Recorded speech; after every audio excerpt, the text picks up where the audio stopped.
What impact will the fact you have a cup final and another big Champions League game next week have on the selection this week, and how do you prioritise and manage that? Yeah, not so much in the moment. We don't manage so much. It's about, like, for us in the moment to keep on going and find our rhythm, where we struggle a little bit. Like, there's no secret.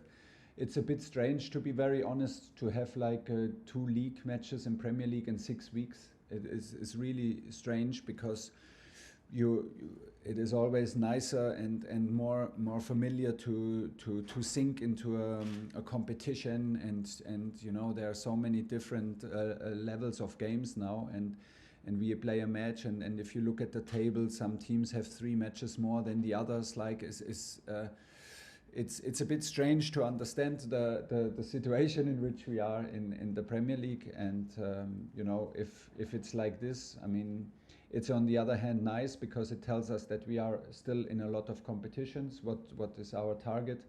And it shows us that we are competitive, and we take it match by match more than ever before. We tried always like this, but now is the moment to really be super focused on every little match, and don't worry so much about the big picture, because it will like make us look at a lot of different pictures and a lot of different environments. It's a huge difference between all these knockout matches, all these, like a semi-final in Abu Dhabi, a final again in Carabao Cup, then suddenly a knockout match in the FA Cup that will come up.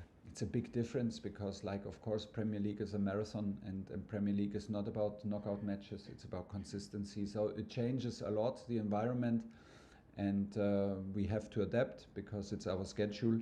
But in terms of team management, we don't think ahead at the moment. We try to bring the very best group tomorrow that suits the best to what we want to implement on the pitch, and then we will take care about Sunday's match. Matt Dunn. Hi, Thomas. Back on the Lukaku conundrum, if I may.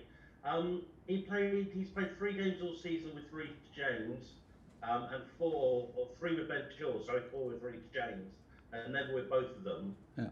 Are you playing a different style to what you imagined this season because of those injuries? Yeah. Or does he have to work out how to play with Chelsea?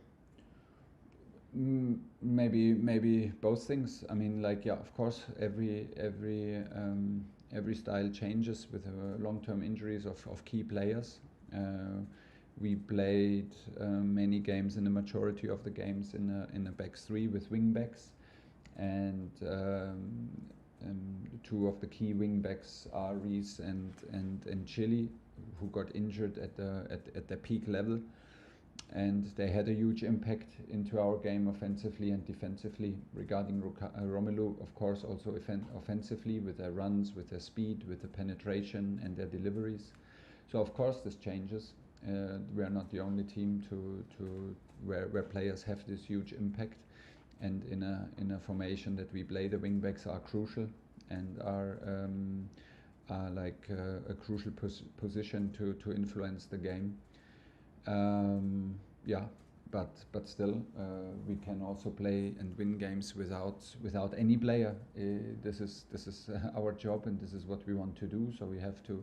This is what we try, honestly, when we have injuries and when we have like corona cases. So, and it's on us, on me, to adapt, to find solutions, and Romelu will always be part of the solution. Jacob Steinberg.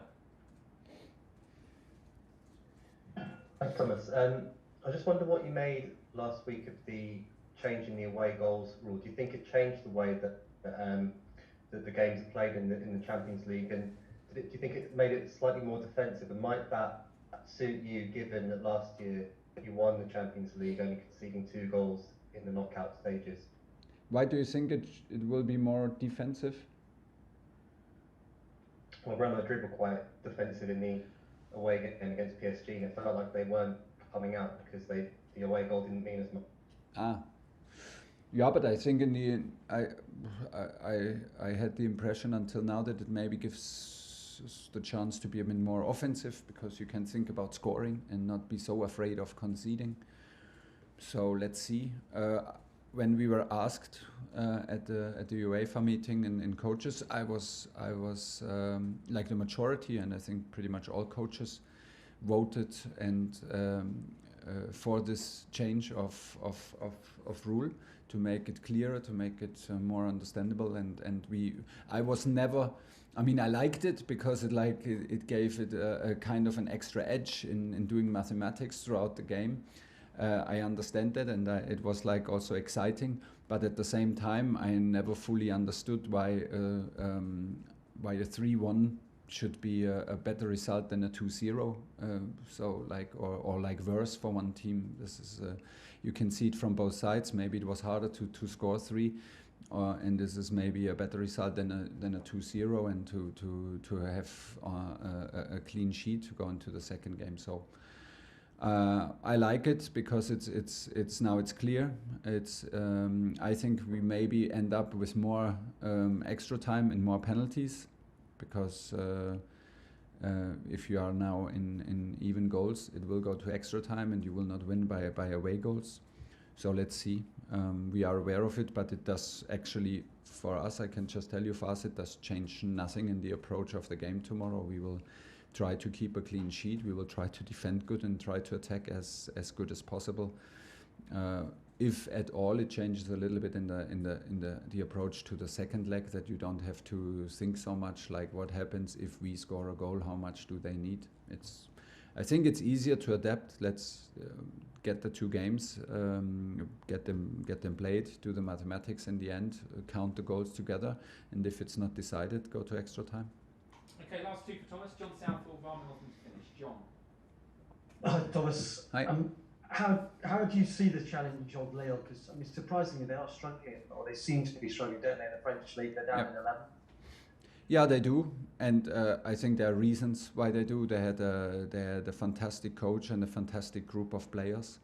They were very, very competitive when I was in Paris. You could feel that this is a strong group, a strong squad, a very emotional club, very difficult to play at in the stadium. But the bond, the quality of the players, quality of the coach was exceptional, and you could feel that they have a chance to fight constantly for a place in the Champions League. So last season they became champions, which is huge in France, of course. And from there they lost players and they lost the coach. So there's a huge how do you call it, like a huge change. And like if the change is so big, there's a possibility that it takes some time until things settle in. Now they lost another key player in winter with Ikone in their attacking formation, but still, you know, we all know like how physical the French football is. We know how physical the offensive players are in French football, very fast, very, very brave in one-on-one challenges, always a threat on counterattacks, very disciplined against the ball. And they have the chance that they have the chance to play this game as underdogs, and in a mentality where they have nothing to lose, and they will take it from there. So it's like always, we respect the game, we respect this opponent, we will prepare our team like we always do, and then hopefully find ourselves the best performance, which we usually do normally, and we usually do in knockout matches and cup matches, and play a competitive match tomorrow. Last question for Thomas. Rantman, Osman. Hi Thomas, if I could just ask you about Romelu Lukaku again. When you took over, you said you're going to prepare a team that people would not like to play against. So it's clear that most of the time your defenders play very well. Christensen, Rudiger, all having really special seasons under you. Yeah. But the strikers struggle, like Werner is struggling to get goals. Roma scoring so well in Italy, and he's do you think about it? Is it a consequence of the way you've built that team? Yeah, maybe. There's even a history of strikers struggling a little bit at Chelsea, so it's not the easiest place in the world for strikers, obviously. I don't know exactly why it's like this, but obviously it's like this.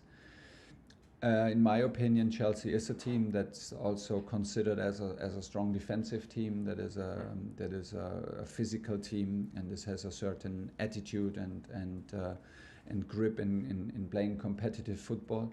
We demand a lot from our strikers in terms of defending. We want to be a physical, hardworking group that is not shy to make it a physical game and not only a skillful game. And that's maybe plays a part. Yes, that maybe plays a part.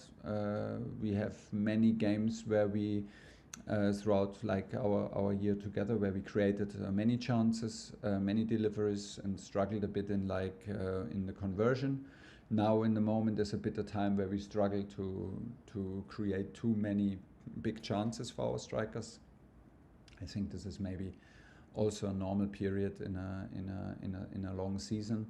So we are on the subject and we are well aware, and like always in football, it's most of the time not a one reason to solve a problem. It's a very complex sport, and we try to